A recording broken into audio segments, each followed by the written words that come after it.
Good evening, everyone. I'm Laura Ingraham. This is the Ingraham Angle from Washington tonight. As always, thank you so much for joining us.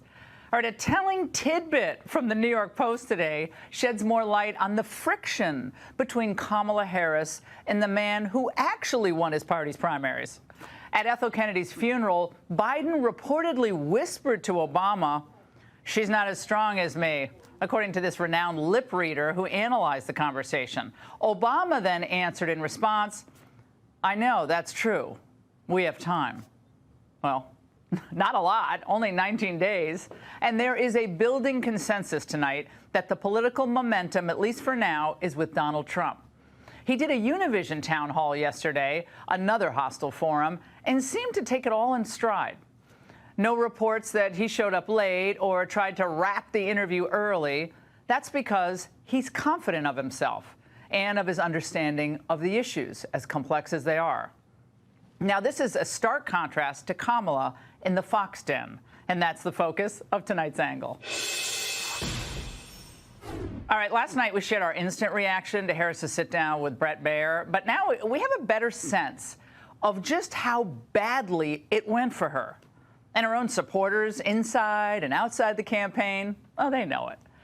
The best that they could do, and I read pretty much everything today, the best they could do was try to portray her as Kamala in the lion's den. The media's word of the day, tough. At the end of the day, this was all about one word, the word tough. It showed that Harris was tough. She showed a real toughness by going in there and standing toe-to-toe in what was clearly an unfriendly venue. It was aggressive, it was tough, and she was absolutely fine. She has answered, Kamala Harris, every criticism that has come her way. Wait. She was absolutely fine. Would anyone say that about Donald? It was absolutely fine. She answered every criticism. What interview were these people watching? Plus, shouldn't we assume that a party's nominee is going to be tough? Isn't that supposed to be kind of a given for this job description? Because I'm sure Kim Jong-un and Xi Jinping, they're not tough at all. Putin, no, they're not tough. And if you really are tough, if you really are crushing it in an interview, why on earth would you want your staffers to cut it short? But in fact, that's exactly what happened. Madam Vice President, they're rapping me very hard here. And they're giving me a hard rap here. Well, I thank you for the time. Now, why didn't Madam Tough Lady wave off her staff when they were waving at Bret to rap? I mean, if you are just dominating an interview, if you're on the top of your game, you're reaching an entirely new audience, then why wouldn't you want it to breathe a little, have a little fun? Well, here's some context. We were supposed to start at 5 p.m. This was the time they gave us. Originally, we were going to do 25 or 30 minutes. They came in and said, well, maybe 20. The vice president showed up about 5:15. I had to dismount there at the end. You know, I'm talking like 4 people waving their hands, like, it's got to stop.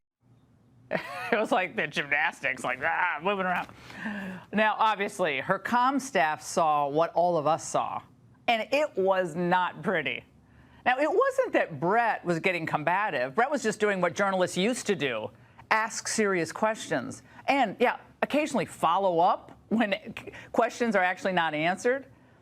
It's not that he was combative. It was that she was getting more visibly annoyed the longer it went on. Enter the verbal crutch. May I please finish? We have a broken immigration system that needs to be repaired. So your Homeland Security Secretary said that 85% of apprehensions. I'm not finished. Pathway to citizenship for the finish? Yes, ma'am. May I finish responding, please? But you have to let me finish. You please. had the. And it wasn't just that. Her staff should have had her practice answering at least a few questions about her record. Got to answer questions, right? Without using the words Donald Trump. She literally could not do this. They say the country is on the wrong track. 79% of them.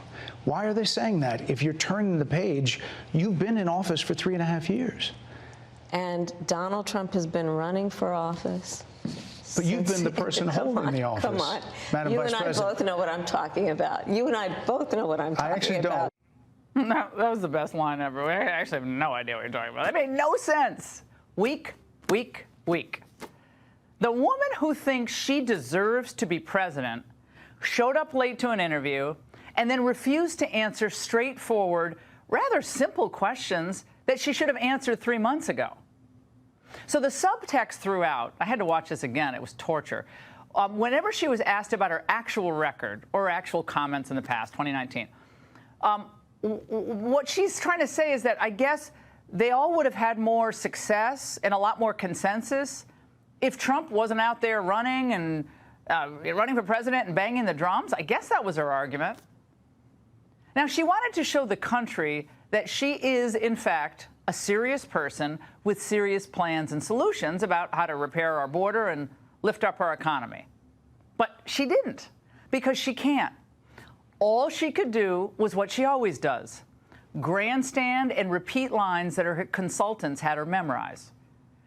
Now, when Brett brought up the mother who blames Biden and Harris after her daughter was murdered by an illegal, this was the feigned emotion. I will tell you that I am so sorry for her loss. I am so sorry for her loss, sincerely. But let's talk about what is happening right now with an individual who does not want to participate in solutions. First of all, when anyone says sincerely, it's like saying frankly.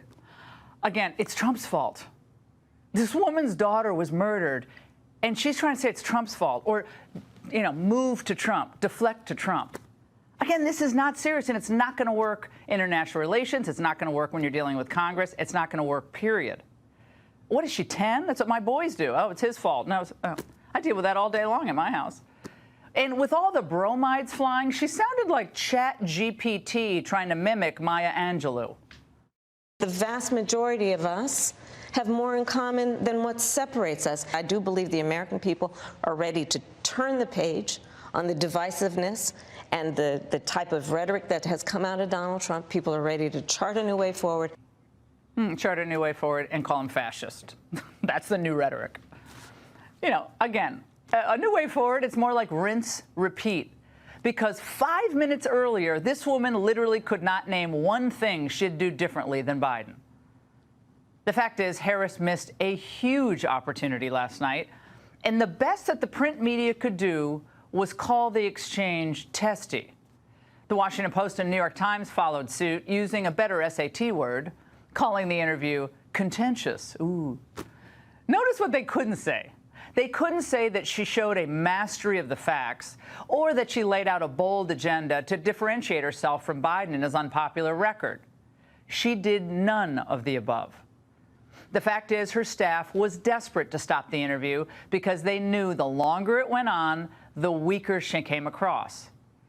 They were like trainers at a boxing match, throwing a towel in the ring to stop the fight. And that's the angle. News alert, you're looking live at the Al Smith dinner in New York City, where they're currently introducing the guests of honor. It's an annual charity dinner. Politicians show up in election years to roast each other in good humor. President Trump's expected to speak tonight. Kamala, a no-show. She's sending a pre-recorded video message instead. We're also expecting remarks from comedian Jim Gaffigan and an invocation from Timothy Cardinal Dolan. And we'll take you there later in the hour. Death has a way of bringing people together. Yesterday at the funeral of Ethel Kennedy, Bobby's widow, Biden, Obama, Clinton, and Pelosi all sat alongside each other for the first time since the coup. The bad blood between these four lingering in the church like incense. And then things just got awkward. I will tell you this. I thought your mother was the cat's meow. She would flirt with me in the most innocent ways.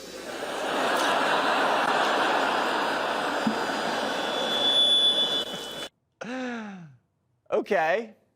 Anyone else? Days later, I received another letter from her that I'll always remember. And I know all of you look forward to each year. A Valentine card. There's a picture of me and Ethel surrounded by hearts. Oh, you think I'm kidding? It meant a lot to me, I'm telling you. Printed the language on the card, it said, in the printed language of the card, it said, I'm not biding my time waiting for you, Valentine. And then in her handwriting, she says, because he's no ordinary Joe. Okay. But in the pews, the tension was as powerful as the organ pipes. Barack and Biden were caught in the middle of a deep conversation. Now, Primetime isn't in the lip-reading business, but one professional lip reader tells the Post that Biden told Barack, "She's not as strong as me." Barack, nodding his head, seems to agree. According to this lip reader, Obama tells him that's true. The relationship between these two presidents is strained. Biden's off the ticket, and some are second-guessing the switcheroo. Trump says Obama's feeling like this. I think he's angry. He pretends not to be, but I think he's an angry guy. He's a nasty guy. He's got a little bit of an edge, and he's angry about a lot of things. You look at what happened with Biden, and you look at what he did with Biden. He really hurt Biden. If you think about it, they stole the election from a sitting president. That's, I always say coup, but the word coup, I don't think it's accurate enough. They just walked in and took it away from him. That is a legendary thing. He didn't want to give up. He's angry now. They're all angry, the Democrats, if you think. She's angry. They're both angry. For both men, this is personal. Kamala's faltering candidacy threatens the end of the Obama-Biden era. That's how Conrad Black puts it. They put their legacies on the line for Harris, and now they're all pointing fingers at each other. Biden's telling Barack, "I told you so." Pelosi and Biden still aren't even speaking to each other. And she says she never wanted Harris in the first place. She wanted Josh Shapiro as the nominee. That's according to journalist Mark Halperin. And the Clintons say, we had to have a coronation. There's no way Kamala could survive a competition. Some of the, the wishful thinking and the speculating about let's have some sort of, primary made absolutely no sense. That we didn't have the time, and it would not be in any way effective, and it would not help us win. The old dogs realize they have the party's blood on their hands. Less than 3 weeks to go, they're trying to cut their losses. Barack's lecturing the brothers, and out on the campaign trail, Bubba's teamed up with Tampon Tim. I wonder what they talk about on the bus. Democrats are nudging Harris to do more. So now she's screaming. Must never again stand behind the seal of the President of the United States. Never again. Never again. But it might be too late. For the first time ever, the polling averages have Trump up in every swing state. Look at that. Kamala's fading fast in the betting markets. And in early voting, it's looking strong for Republicans. Check out the turnout in Arizona. Should note, we did not find a single person who audibly would tell us that they voted for Kamala Harris. These were Trump supporters getting out to vote early in the all-important Mojave County. Take a listen to some of our conversations.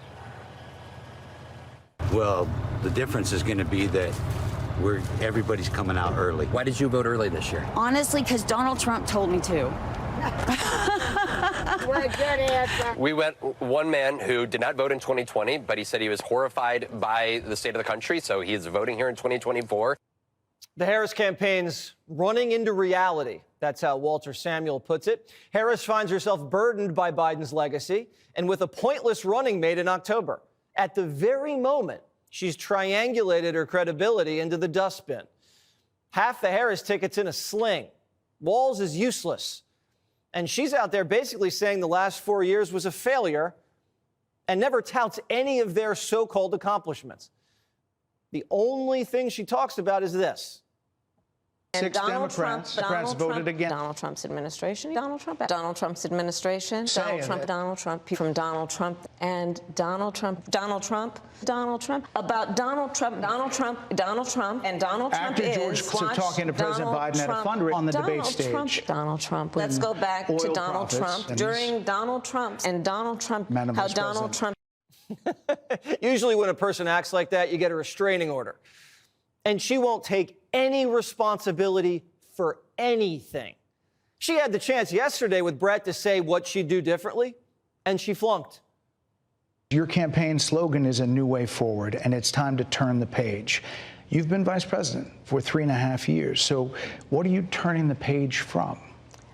Well, first of all, turning the page from the last decade in which we've been burdened with the kind of rhetoric coming from Donald Trump that has been designed and implemented to divide our country and have Americans literally point fingers at each other. Madam Vice President, more than 70% of people that is tell about pollsters, turning the page on rhetoric that people are frankly exhausted of, Brett. If you're turning the page, you've been in office for 3.5 years.